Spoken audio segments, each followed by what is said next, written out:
part of handling the temper. When I say Mars, so when you think of the word Mars, what is the image that pops up in your mind? Fire. Fire, red. Sports car. Sports car. Chocolates. Chocolates. Mars chocolates. Mars chocolates, like that. Martians. Blood. Blood, yeah. Water. Water. It's interesting. I've never thought of water, but that's Compliment of fire. complementary of fire. They don't get along, they are not complementary. Have you seen water and fire come together? Steam, they are not complementary. They make a lot of sound. The scorpions live in the water. Yeah. Water and fire, actually, they don't go with each other. That's another principle in Jyotisha. We can go at a later time.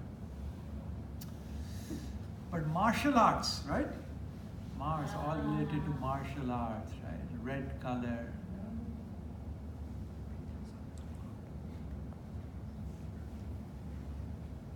So, which is the deity for Mars?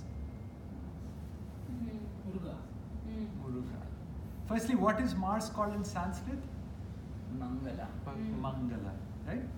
Now, in Jyotish, you have the grahas divided as benefics or malefics. Okay? So benefics that benefit you in the true sense. I mean, there can be, but it's Jupiter and Venus. Those are benefics, and the malefics are Mars, Rahu, Ketu, and Saturn. So they are something which people don't look forward to. Right? But what does the word Mangala mean in Sanskrit? Auspicious. So here you have the word itself means auspicious, but the planet or the graha's behavior is not sometimes desirable to us. So there is a collision here which we need to unpack somehow. Now the overlord or one of the deities of Mars is, as I said, Muruga or Kartikeyan or Angaraka. Right? Om Angarakaya Namaha. So that's one of the deities. And there's another presiding deity of Mars, which is Agni or fire. Okay? So now we have to unpack the iconography of these two symbolisms and see how it can help us to understand the character of the planet Mars or the graha Mangala. So when you think, do you know the story behind the birth of Lord Subramaniam Swami or anybody? So the way it happened was, so there are many different stories or tales in different Puranas, but one of them is that Lord Shiva and Parvati were making love. Okay? And during the love making, there was disturbance, and the semen spilled out, and the semen fell on the ground. It was so hot, nobody was able to handle it. So Mother Earth said, I'll be able to take the semen. It fell, went to the inside of the earth, and then from there sprang Lord Subramaniam Swami. That's one. The other is that the sweat from Lord Shiva fell. And the other is that he was meditating and sparks came from Lord Shiva, and thereby it gave birth, fell on the earth, either the spark, basically some bodily fluid, let's think about it, whether it's spark or a sweat or semen fell, and that gave birth to Lord Subramaniam Swami. And he was a baby, very shining, and there were 6 sisters which were playing in the banks of Lord Ganges, who were Kritikas. That's why Kartikeyan, Kritikas, sisters, 6. And that represents Pleiades, or on the sky, which is existing between Aries and at the end of Aries, the nakshatra Kritika. So the 6 sisters, they couldn't resist the beauty of the child, and they wanted to adapt him. Okay? And they all wanted to breastfeed him. Okay? Now their 6 sisters are fighting amongst themselves So he said, no problem. So he grew 6 heads. So they said, all of you can breastfeed me at the same time so that there is no fight among any one of them. So that's the story. Now, so you have 6 heads. So bottom line is we have to unpack firstly what the 6 heads represent. Okay. So Guruji has talked about it. He has said that, you know, Lord Shiva has 5 heads. Yes. Okay. And what are the 5 heads? So there is 5 shlokas. Tat Purushaya Vidmahe. So Tat Purusha Vamadevaya Namo, Jeshtaya Namo, Aghorebhyo, Khagorebhyo. And Vamadevaya Namo, Jeshtaya Namo, Sajjo Jatam Prapadyami. So those are the 5 heads of Lord Shiva. And those 5 heads represent the 5 Mahabhutas. So you can say directions, but they represent the 5 elements, which are fire, earth, air, water, ether. Right? What Guruji has said that Shiva represents unmanifest consciousness. Okay?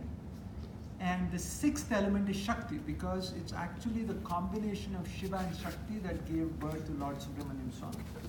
So the 6th head represents the Shakti. So Lord Subramaniam is manifest energy. Lord Shiva is unmanifest energy. Lord Subramaniam Swami is manifest energy. It's a combination of Shiva and Shakti. So that's the explanation Guruji has given. Now let's say we take a more mundane thing. Okay?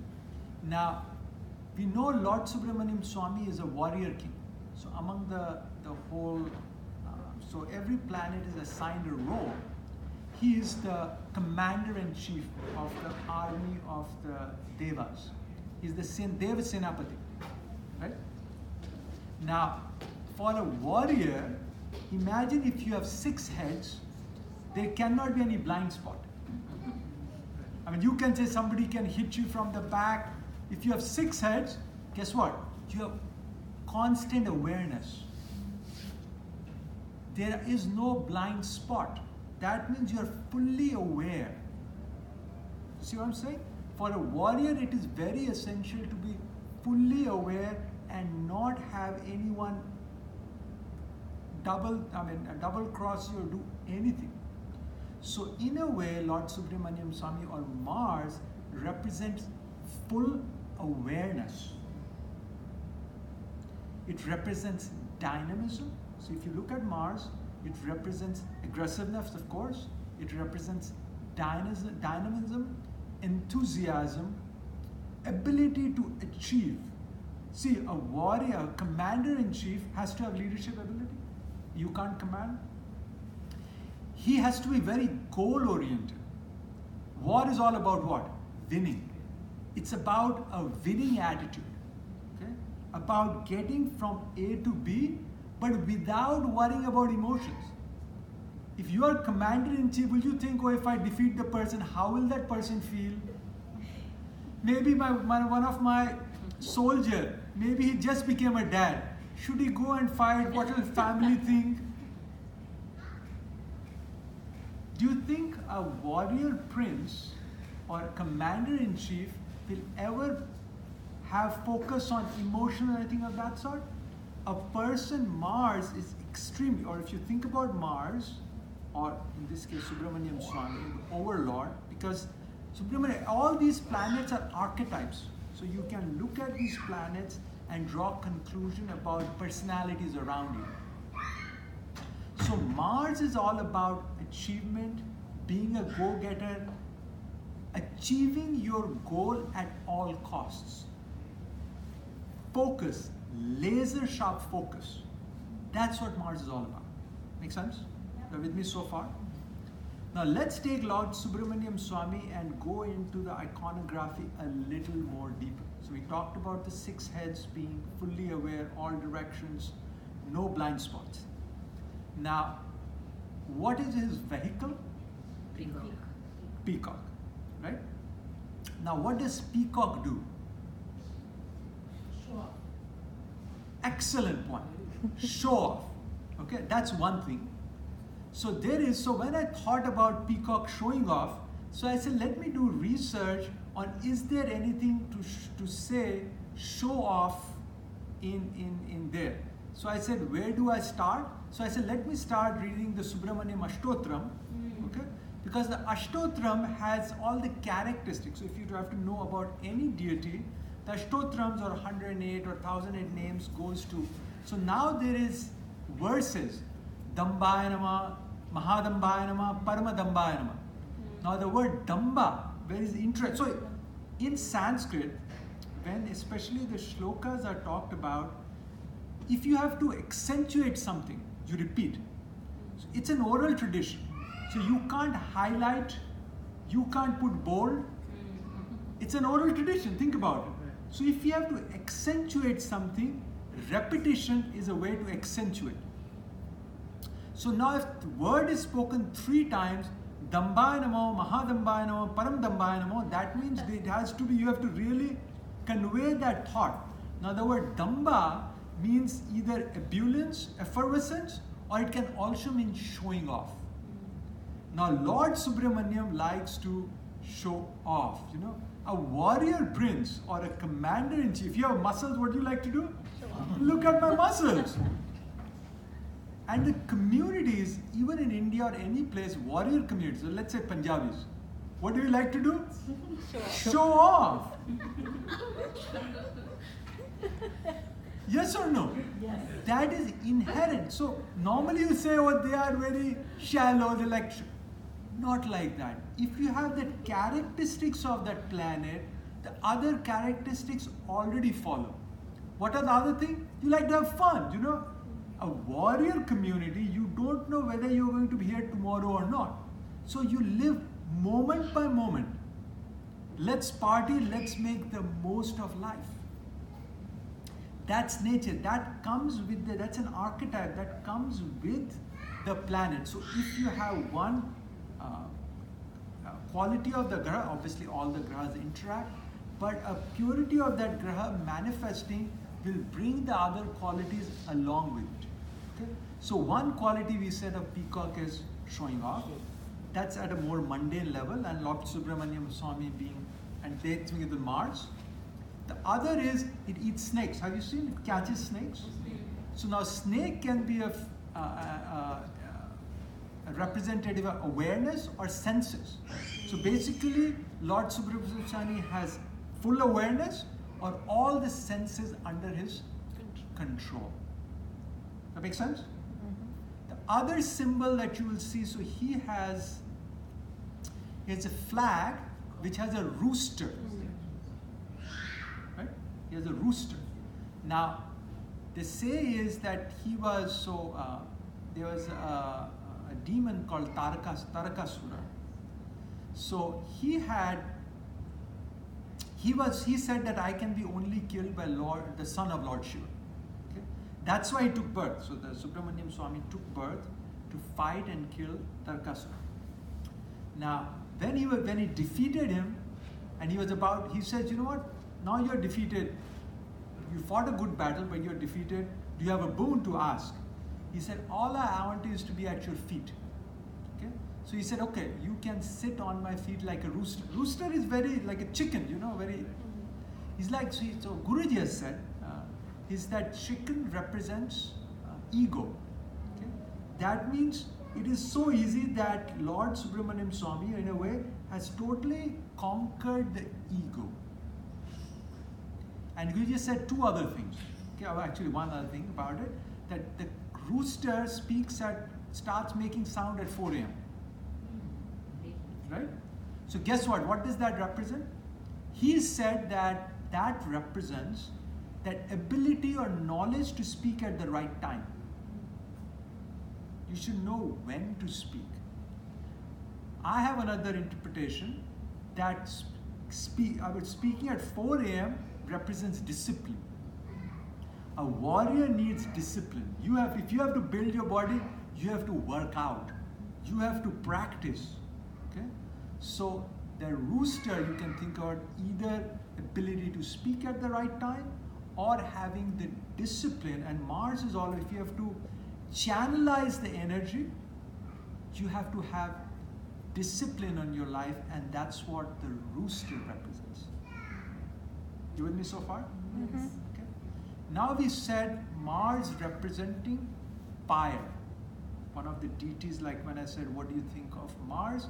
You said one of the image that pops up in, yes? I have a question. Sure. So if you're saying that the rooster represents discipline, Yes. why is he at the feet of Kartikeya? Guruji has said, so he's on the flag. He's not on the, so Guruji has said, rooster being, I mean, think about rooster as a chicken, that is, you can easily conquer him, easily get control. So like an ego, it's there, but it's just that you can easily get hold of the rooster, it's not a big deal. Any other question? So fire. Okay, so now we talk about fire. So when you think about Mars, people said think of fire. That's a very apt analogy, and as I said, one of the preceding deity of Mars is fire, right?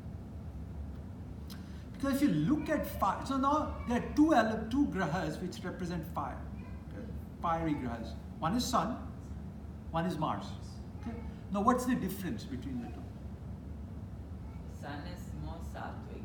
Sun is more sattvic, excellent. Mars is rajasic. Rajasic, action. Mars is all about action. And we'll talk about. Sun is self-luminous. Think about it. Sun is self-luminous. You don't need to get anything to get sun to shine. Fire, you have to offer something into it. You see? So when it's self-luminous, it's sattvic. It's coming from the self. But for a fire, it is constantly hungry. You have to constantly put thing into it. You see? And that's why it's Rajasic. It requires constant action. That's why people who have who have very strong Mars, they'll want to do a lot of things quickly, but they'll burn out. That's why it's a burnout. You can do 1 hour, you can say, let me do this. After that, oh, I'm so tired. And people who have strong mind, they want new things. Or let me try this. Adventurism, new things, but you do one thing for a long time. No, I can't go very deep. I want constantly new things. Fire is constantly consuming new things, constantly hungry for new experiences. Make sense? The other thing about fire is purity.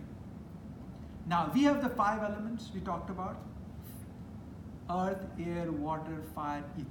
Now think about it, mankind has polluted 4 of them. Earth is polluted, air, we have polluted, space, we have so much stuff going in fair, water is polluted. Can you pollute fire? You cannot pollute fire. Fire is the ultimate purifier.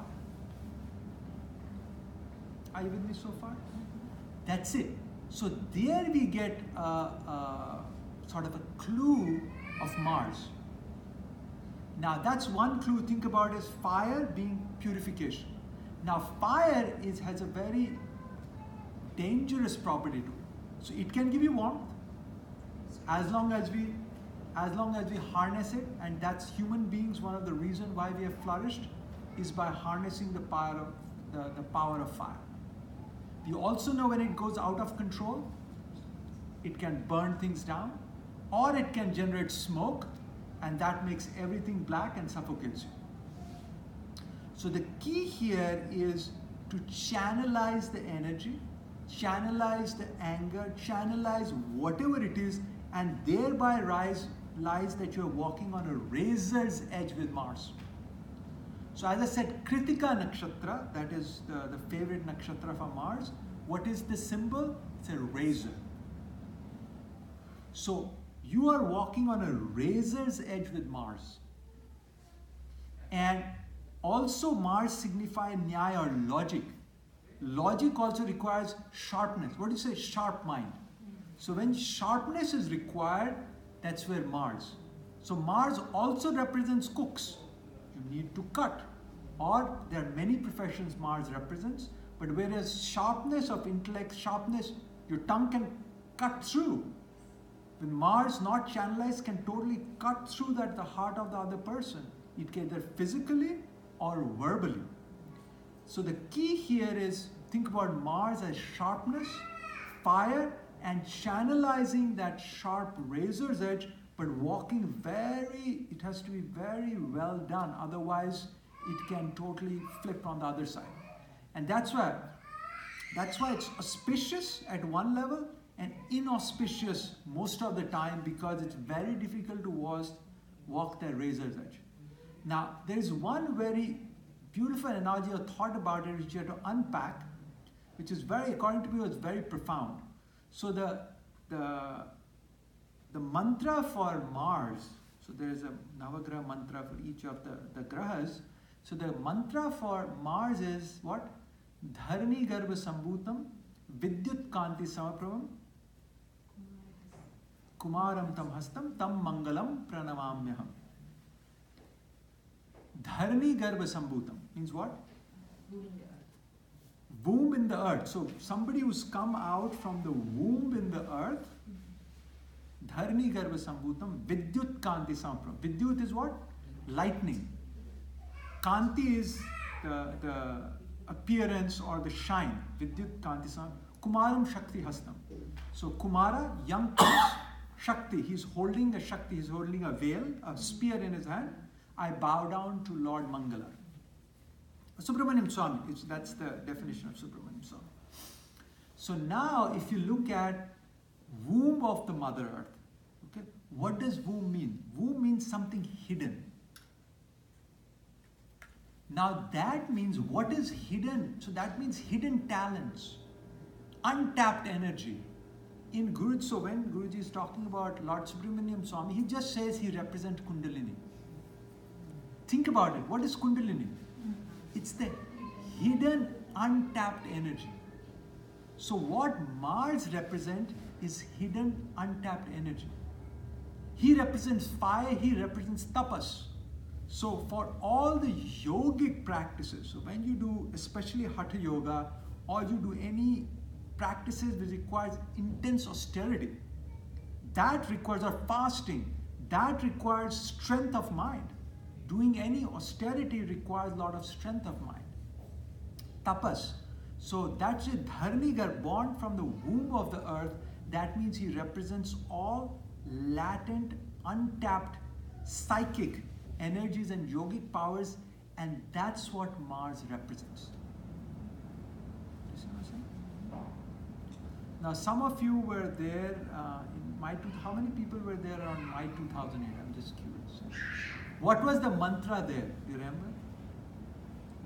Intensity.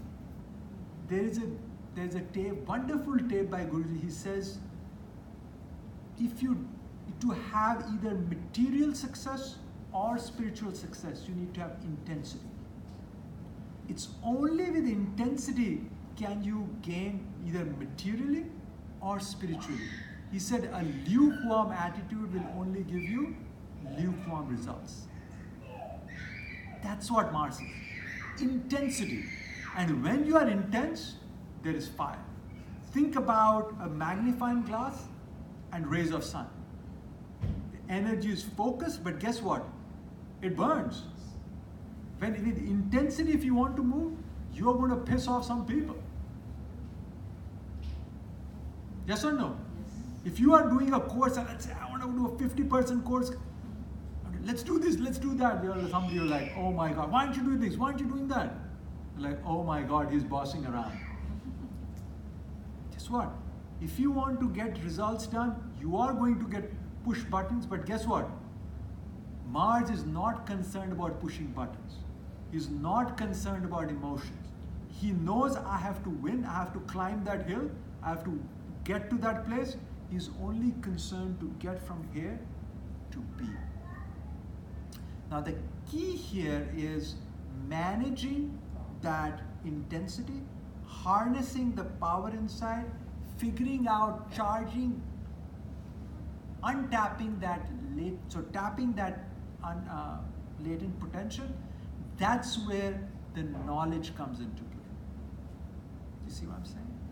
That's the power that the Guru can bring. To figure out how to make yourself fully aware of all the six heads, get aware of your blind spots, and then move through life. One I remember, you want to hear a guru interaction? Yes, with yes. Guru student? So we were, I taught a course in New York of some senior people, and Guruji was coming at that time in New York. So we took a bunch of very senior people from UN and a professor at Columbia, and we went to meet him in a DC center at that time. He had come there. So those people asked that, you know what, we work in senior positions, we have a large staff, okay? Especially he was a very senior person in UN, and we can't get work done. But you run a volunteer organization, and when you don't pay people, how are you able to get things done? See what I'm saying? So what did he say? Intensity. Intensity, of course. Love and inspiration. Love and inspiration. Passion. Passion, okay. Chaos, okay. He said you have to ignore people's deficiencies, and you have to let go if people are not performing well. You have to ignore the frailties of people. I said if you ignore somebody didn't do something right, you just ignore and move on. Okay? Ignore and educate. Listen. That's what he says. He says, because if you are able to ignore with compassion, I'm able to move forward without being caught up what people are not doing right. See, a lot of time if you are in a group or something, you burn so much of energy thinking about what people are not doing right. See what I'm saying? And that to me was a big lesson. Mars always wants to achieve and get from A to B. Now, if you are not aligned, I get upset with you. You know what I'm saying? When do you get angry? Because you like perfection, you get angry at imperfection. Now, where Guruji says you have to ignore other people's imperfection. Right? Let's say you're driving on the road. Somebody doesn't drive properly. You're like, why? Where do you get to driving school? You know, you get so upset. Why do you like that? You are, if you look at it this way, you are going to interact with that car or with that person or the driver just that 5 seconds in your life, entire lifetime. And you just lost your temper because that person was imperfect from your perspective. Is there any sense in it, you being? No. You have to let go of imperfection. If you are able to let go of imperfection, you can have a calm state of mind and do. Guruji will give the same thing to 10 people. Some 9 people won't do it, 1 person will do it. He lets go. If let's say he gave something to Rachna and she didn't do it, and he holds on to it, guess what? There goes the relationship. And that's another quality of Mars. Forget about, okay, maybe he got angry, but then let go. He has that ability also. So if you have to handle Mars, you have to walk that fine razor's edge. You have to learn how to let go of people's imperfections. That's the lesson I got from Guruji. And finally, you have to figure out, go deep inwards and unpack the latent psychic energy, that's the Kundalini Shakti, with the grace of the Master, which he can help us do. On that note, Jai Gurudev. Question and answer. Question